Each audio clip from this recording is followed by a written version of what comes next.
আমি চোখের জল লুকিয়ে দরজার কাছে যেতেই মাথা ঘুরে কুমকুম চলে। স্বীকার করছি যে মালার মতন মেয়ে আর জীবনের মতন মানুষকে আমি ভুল বুঝেছিলাম। আমার সন্দেহ যে মিথ্যে। হোটেলে মালা আমাকে বারবার বোঝাবার চেষ্টা করেছিল। এটা পাগলাগারদ নয় ডাক্তারবাবু, এটা আদালত। আমাকে অশিক্ষিত ভাববেন না, আমি একজন গ্রাম্য হলেও শিক্ষিত হোমিওপ্যাথ চিকিৎসক। তার মানে আপনি বলছেন যে আসামি তার স্ত্রীকে ধাক্কা মেরে ট্রেন থেকে জলে ফেলে দিয়েছে? হ্যাঁ, সাহস আছে ছেলেটির। হ্যাঁ, সুতরাং your honour, it's a cold blooded delivered murder এবং আরেকটি বধূ হত্যা। আমরা সমস্ত সাক্ষীর সাক্ষ্য পেয়েছি। মালা দেব বিবাহিত জীবনে তার স্বামী অশোকদের কাছ থেকে পেয়েছে অসহ্য মানসিক যন্ত্রণা। সেই যন্ত্রণার হাত থেকে বাঁচতে হয়তো তাকে একদিন আত্মহত্যার পথ বেছে নিতে হতো। সেক্ষেত্রেও আসামি অশোক দেকে আইন ঠিক এইভাবে অভিযুক্ত করত। মালার ছিল প্রচন্ড সহ্য শক্তি, যেটা আসামি বুঝতে পেরেছিল, এবং তাই তাকে ধাক্কা মেরে ট্রেন থেকে জলে ফেলে দেয় তার এই সুচতুর স্বামীটি। মালা সাঁতার জানতো না, এবং জানলেও তার পক্ষে সম্ভব ছিল না অত উঁচু থেকে জলে পড়ে নিজের প্রাণ রক্ষা করা। আমার অনুরোধ ধর্মাবতার, ন্যায়ের পক্ষে অন্যায়ের শাস্তি দেওয়ার জন্য আসামি অশোক দেকে এমন কঠিন দণ্ড দেওয়া হোক যাতে আর কোনো বধূ হত্যার আগে অন্য আসামিরা একবার চিন্তা করে দেখে যে আইন বলে একটা বিষয় আছে। আইন সান্ত্বনা দিতে পারে না, কিন্তু ন্যায় বিচার করে ন্যায্য রায় দিতে পারে। তাই ওর অনার, শুধু এই কটা মানুষের জন্য নয়, আজ আজ সারা সমাজ অপেক্ষা করে বসে আছে আপনার ন্যায়সঙ্গত রায়ের জন্য। That's all your honour. এর আগে বহু লোকের সাক্ষী এই আদালত গ্রহণ করেছেন। আমি তার মধ্যে থেকে এই কয়েকজনকে আবার চাই। মাননীয় ধর্মাবতার, এর আগে প্রমাণ করার চেষ্টা করা হয়েছে যে আমার মক্কেল অশোক বাবুর জন্য মালা দেবীকে অসহ্য মানসিক কষ্ট পেতে হয়েছে, কিন্তু আমি প্রমাণ করব যে তার দুশ্চরিত্রা স্ত্রীর জন্য কতখানি তাকে। Objection your honour. যে বধূ বহু কষ্ট স্বীকার করেছে তার জীবিতকালে এবং মরার সময় একটু একটু করে জলে ডুবে অসীম যন্ত্রণা ভোগ করে একজনের পাপের শিকার হয়েছে, তাকে তাকে দুশ্চরিত্র বলার অধিকার কারো নেই। Objection sustained. বেশ, উইথড্র করলাম। প্রসিড। তোমাকে রাধার মা বলে ডাকা হয়? হ্যাঁ, তুমি কতদিন থেকে ওদের বাড়িতে কাজ করছো? অনেকদিন। তা এর আগে তুমি বলেছিলে যে তোমার দাদা বৌদির মধ্যে তেমন বনিবনা ছিল না, এ কথা কি সত্যি? সত্যি। যে কথাটা মহামান্য আদালতের কাছে আগেই শোনানো হয়েছে, তার আর পুনরাবৃত্তির কোন প্রয়োজন আছে? আছে ইওর অনার। এ কথা কি আগে আদালতে বলেছো যে তোমার দিদিমণি সন্তানের মা হতে যাচ্ছে? না, কেন? কেউ জিজ্ঞাসা করেনি বলে। তাহলে এ কথা ঠিক তো যে তোমার দিদিমণি সন্তানের মা হতে যাচ্ছিল? হ্যাঁ। ইওর অনার, আসামি অশোক দেব কতখানি নিষ্ঠুর এই সাক্ষী তার নতুন একটা প্রমাণ পাওয়া গেল। সে শুধু তার নিজের স্ত্রীকে হত্যা করেনি, হত্যা করেছে তার আগামী দিনের সন্তানকেও। Court is adjourned for the day. আচ্ছা রাধার মা, তোমার দিদিমণি কি রোজ একা একা রাত করে বাড়িতে ফিরতো? একা? সত্যি কথা বলো। ইওর অনার, সাক্ষীকে এরকম ভাবে ভয় দেখিয়ে ধমক দেওয়ার জন্য আমি অবজেকশন জানাচ্ছি। আমাদের মনে রাখতে হবে যে রাধার মা একজন অশিক্ষিত মহিলা, তাকে এইভাবে ভয় দেখানো। Objection sustained. বলো, কতদিন একা একা বাড়ি ফিরতো? একা ফিরবে কেন? জীবন দাদুবাবুর সঙ্গে থাকতো। Point to be noted your honour. That's all. Mala দেবীকে দুশ্চরিত্রা বলার জন্য আমি আরেকবার ক্ষমা চেয়ে নিচ্ছি। Honour honour. আচ্ছা ডক্টর, আপনি বলছেন অশোকের পক্ষে কোনো সন্তান জন্ম দেওয়া সম্ভব নয়? অশোক সে অপারেশন করেই তো সন্তানের পিতা হতে পারত।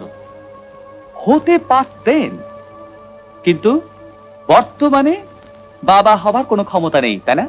না, are you sure doctor? 100%। Thank you doctor, you may go now. Your honour, রাধার মা বলে গেল মালা ছিল সন্তানবতী, অথচ একজন ডাক্তার বলছেন মালার স্বামীর বর্তমানে সন্তান জন্ম দেবার ক্ষমতা নেই। মালাকে দুশ্চরিত্রা বলার জন্য আমি ক্ষমা চেয়ে নিচ্ছি। Order order. ইওর অনার, এখন আমার সাক্ষী এমন একজন যাকে এখানে আনতে আপনার বিশেষ অনুমতি প্রয়োজন। কে সেই সাক্ষী? মিস্টার অথির মিত্র। কিন্তু সাক্ষী দেওয়ার জন্য তো আমি কোনো সমন পাইনি ইওর অনার। আমার মনে হয় আইনের প্রতি সম্মান দেখাতে অনারেবল কোর্টের সামনে আপনি গাউন খুলে এখানে আসবেন।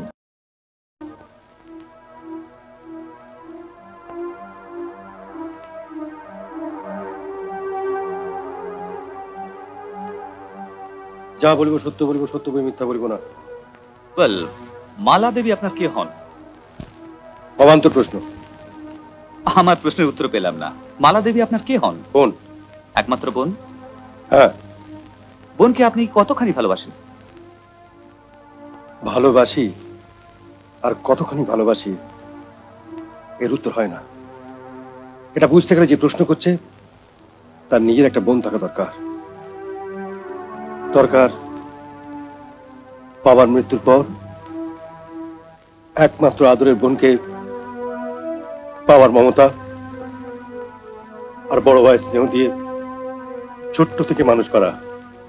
কিন্তু এটাও কি ঠিক নয় যে আপনার এত প্রিয় বোনকে একদিন আপনি বাড়ি থেকে তাড়িয়ে দিয়েছিলেন? সেটা আমাদের পার্সোনাল ব্যাপার। There is no question of any personal affair in this court. কিন্তু সেটা কি এই কেসের পর খুব জরুরি? হ্যাঁ, জরুরি। যদি আপনি না বলেন আমি বাধ্য হব আপনার মাকে সাক্ষী হিসেবে এই কাঠগড়ায় দাঁড় করাতে। কিন্তু ইওর অনার, আমার আমার আমার মা খুব অসুস্থ। না না না হুজুর, মা, আমার মেয়ের মৃত্যুতে মা মা মা, ওনাকে সুস্থ করার জন্য তাড়াতাড়ি ব্যবস্থা না হোক। আর ব্যারিস্টার চ্যাটার্জি আপনার সওয়াল তাড়াতাড়ি শেষ করুন। ওকে ইওর অনার। মা মা মা চলুন, মা চলুন। ওয়েল, ব্যারিস্টার মিত্র, এটা কি সত্যি নয় যে বিয়ের আগে থেকেই আপনার বোন মালা দেবী রাত করে বাড়িতে ফিরত এবং যার জন্য একদিন আপনি ওকে বাড়ি থেকে তাড়িয়ে দিয়েছিলেন? হ্যাঁ।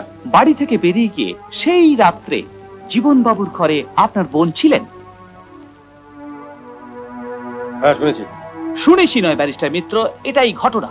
কাজেই জীবন বাবুর সঙ্গে মালা দেবীর সম্পর্কে তদন্ত হোক। ইওর অনার, এর থেকেই বোঝা যাবে যে মালার সন্তানের উৎস কি। Court is adjourn today. একটা ভুল, একটা ছোট্ট ভুলের জন্য আজ এত বড় দুর্ঘটনা। কি ভুল?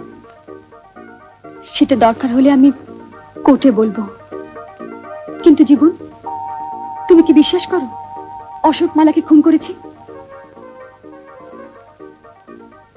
আমার বিশ্বাস অবিশ্বাসে কি যায় আসে?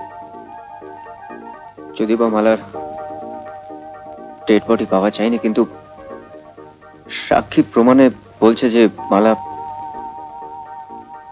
আবার ভাবছি অশোকের মতন ছেলে কি মালাকে? হ্যাঁ হুজুর, আমি ভালোবাসতাম মালাকে, কিন্তু সেই ভালোবাসা ছিল তার ভালো চাওয়ার মধ্যে। আমি স্বীকার করছি যে মালা বাড়ি থেকে বেরিয়ে আমার বাড়িতে আশ্রয় নিয়েছিল, কিন্তু এই কথা সম্পূর্ণ মিথ্যে যে মালার সঙ্গে আমার অবৈধ সম্পর্ক ছিল। সম্পর্ক ছিল ঠিকই, কিন্তু সেটা ছিল বন্ধুত্বের। অশোক যেরকম আমার বন্ধু, মালাও ঠিক ছিল সেরকম বন্ধু। মালার মৃত্যুতে আমার যে কতখানি কষ্ট হয়েছে, কতখানি ব্যথা লেগেছে, তাই আদালতে দাঁড়িয়ে আপনাদের আমি বোঝাতে পারবো না। হুজুর, মালা খুব বড় শিল্পী ছিল, আর আমি চেয়েছিলাম আরো বড় শিল্পী হয়ে উঠুক, কিন্তু তার হলো না। কিন্তু কিন্তু তবু আমি বলবো মাননীয় আদালতকে যে আমি বিশ্বাস করি না যে অশোক মালাকে খুন করেছে। আমি বিশ্বাস করি না হুজুর, আমি বিশ্বাস করি না। তাহলে আপনি কি বলতে চান? মালার অবৈধ সন্তানের জন্য আপনি দায়ী নন? Will you stop it? আপনারা ভেবেছেনটা কি আমি একজন চরিত্রহীন, একজন লম্পট? আমি একজন সম্পূর্ণ সুস্থ প্রকৃতির মানুষ, আর মালাও ছিল ঠিক তেমনি। আর আমার বিশ্বাস যে আমার কোনো দুর্বলতা থেকে মালাও নিশ্চয়ই প্রশ্রয় দিত না। আপনি আসুন। Thank you. যদি স্বীকার করি যে জীবন বাবুর সঙ্গে মালা দেবীর তেমন কোনো সম্পর্ক ছিল না, তাহলে সেই লোকটি কে? আমি তার সন্ধান দিতে পারি। শিপ্রা, তুমি? হ্যাঁ হ্যাঁ জীবন, আমি সব জানি। আদালত যদি আমাকে আদেশ করেন আমি কিছু বলতে পারি। আসুন আপনি।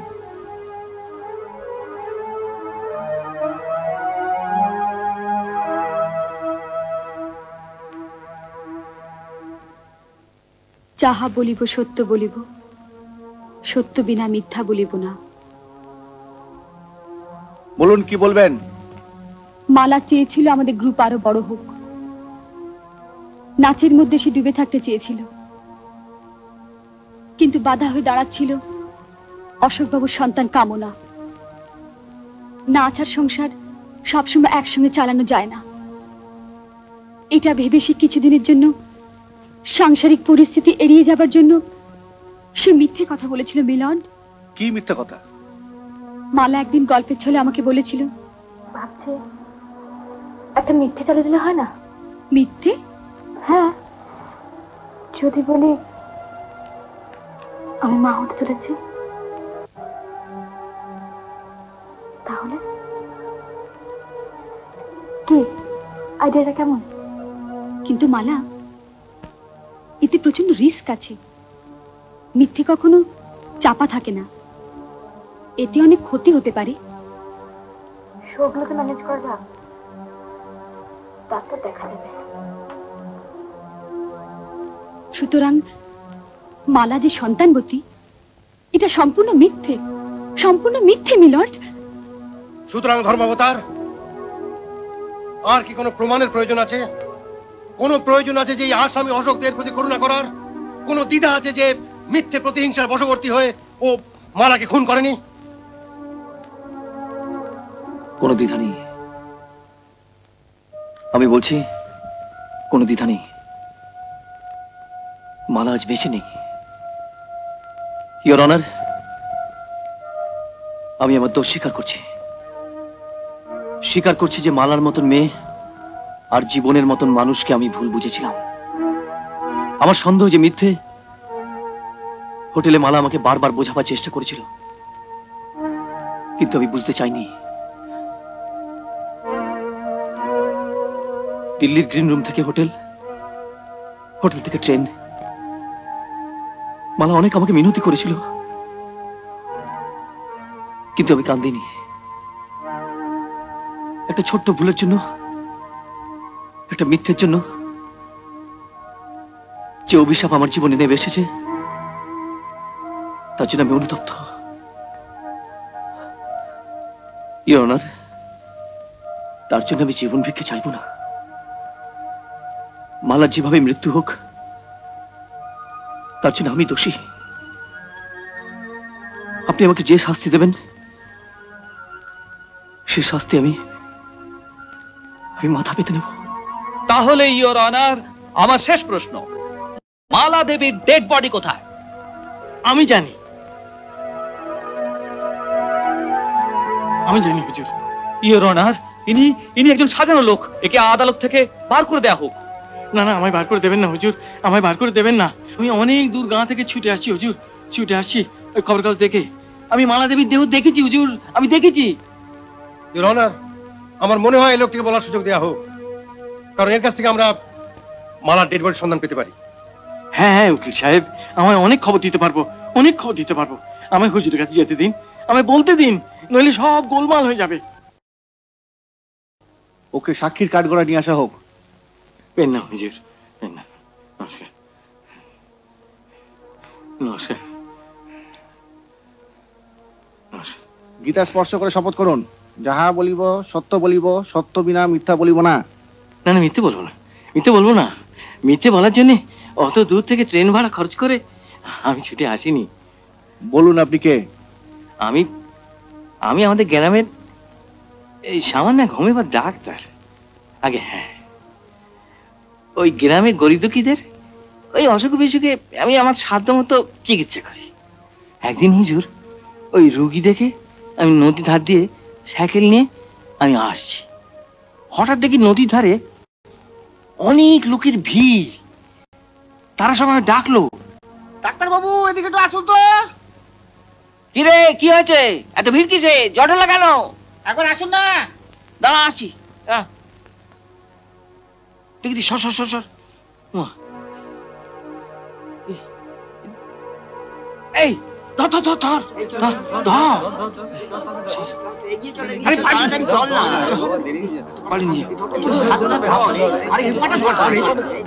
তারপর তারপর হুজুর, ওই মেয়েটিকে আমি বাড়ি এনে তুললাম। আমার মেয়ে আর আমার স্ত্রীর সেবা শুশ্রূষায় আর আমার ওষুধে ও সুস্থ হয়ে উঠল। ও বললে ওর নাম মালা। নামটাই বললে হুজুর, আর অন্য কোনো পরিচয় ও আমাদের দেয়নি। খবর কাগজে ছবি দেখে আমরা সব ওকে চেপে ধরলুম। তখন ও সব কবুল করলো। মালা মরেনি হুজুর, মালা বেঁচে আছে, বেঁচে আছে মালা।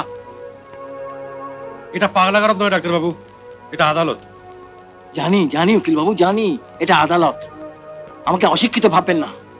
আমি একজন গ্রাম্য হলেও শিক্ষিত হোমিওপ্যাথ চিকিৎসক। মালা যে বেঁচে আছে তার প্রমাণ কি? প্রমাণ প্রমাণ আমি দিচ্ছি। মালা, মালা মা, মাগো মা, মালা মা, আয় আয় মা।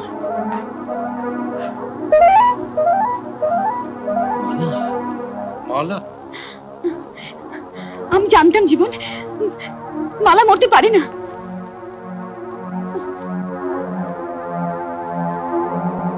আপনি এখানে এসে দাঁড়ান।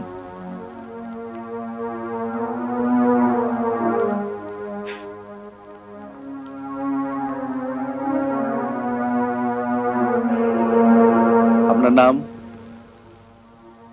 মালা দে। আপনার মা হওয়ার কথা কি মিথ্যে? হ্যাঁ। আপনার স্বামী কি আপনাকে ট্রেন থেকে জলে ফেলে দিয়েছিলেন? বলুন, তাহলে কি হয়েছিল? ও কিছুতেই আমার সন্তানের কথা বিশ্বাস করতে চাইছিল না। আমায় বলল আমি নাকি আমার পাপ ঢাকতে ভ্রূণ হত্যার চেষ্টা করছি। কলকাতায় গিয়ে ডাক্তারি পরীক্ষা করে তার প্রমাণ নেবে। আমার মাথা ঘুরতে লাগলো। ভাবলাম এত বড় অবিশ্বাস নিয়ে বেঁচে থাকার কোনো মানেই হয় না। ঠিক সেই সময় আমাদের ট্রেন এসে পড়লো একটা নদীর ওপরে।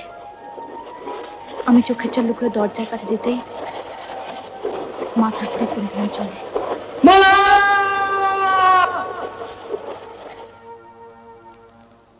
আমার যখন জ্ঞান হলো দেখলাম ডাক্তারবাবুর ঘরে আমি শুয়ে।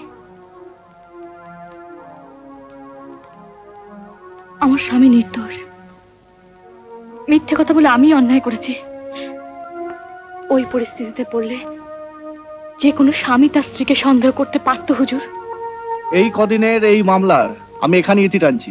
সেই সঙ্গে আমি আসামি অশোক দেখে সমস্ত অভিযোগ থেকে মুক্তি দিয়ে সসম্মানে বেকসুর খালাস ঘোষণা করলাম।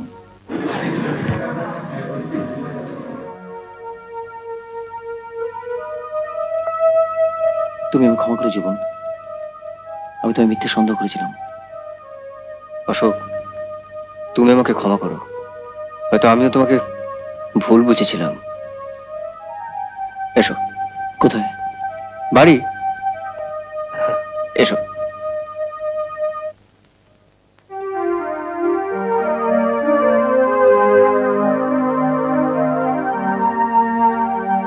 All the best. Thank you জীবন।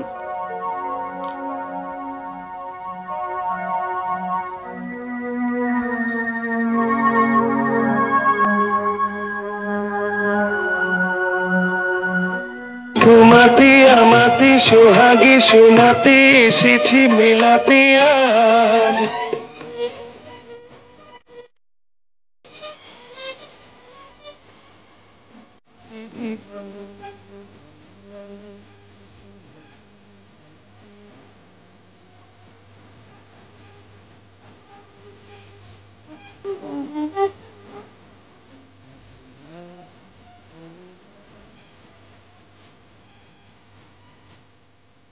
এমন আরো অনেক ভিডিও দেখতে এই চ্যানেলটি সাবস্ক্রাইব করে নিন এবং পাশের বেল আইকনটি প্রেস করে দিন।